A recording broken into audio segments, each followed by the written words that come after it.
When we consider the Bible as a whole book, one complete story, instead of disconnected, segmented moral fables, then we begin to understand and see that much of what we learn in the Old Testament sets us up for who we meet in the New Testament.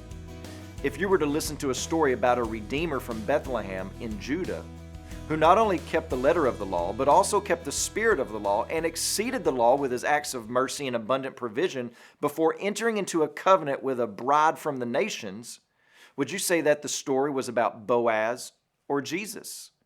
Well, the answer is yes. That story is about Boaz, and it is about Jesus. But one is greater than the other. One of them points to and prepares you for the other. In the Old Testament, with the first characters, Adam and Eve, God sets up a law. Don't eat from the tree of knowledge of good and evil. But they did, and in that moment, Adam and Eve began to die. Their relationship with God changed from compassionate friend and kingly ruler to that of judge, and Adam and Eve were guilty along with everyone who would be born after them. But even in this tragedy, God made a promise which guaranteed that He would provide a son of Eve that would crush the tempter's head and utterly destroy him. And the rest of the Old Testament provides clues and pictures and symbols of who and what this serpent crusher would be and how he would crush the serpent's head. The Old Testament also shows how God keeps this line of people alive in the face of sin and insurmountable odds. Think of Joseph and Moses and Joshua in the book of Judges. It really is a dramatic, epic story when we read it correctly.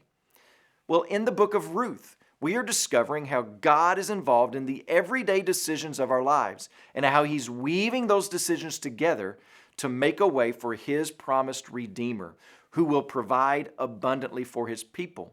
And Boaz is a picture of that.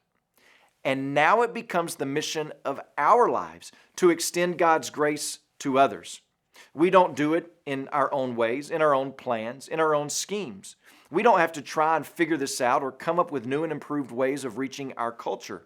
God has already developed a foolproof, forever relevant plan for doing just that.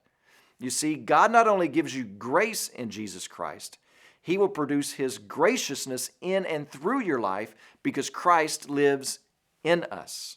So now, when we are under the control of the Spirit, when we are walking with Christ, we don't view others as black, white, Hispanic, rich, poor, or popular.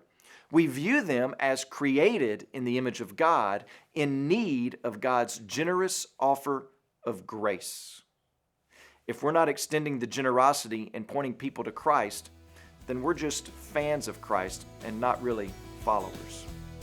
As you pray today, please remember Stan and Donna Scroggins, our missionaries in the Philippines.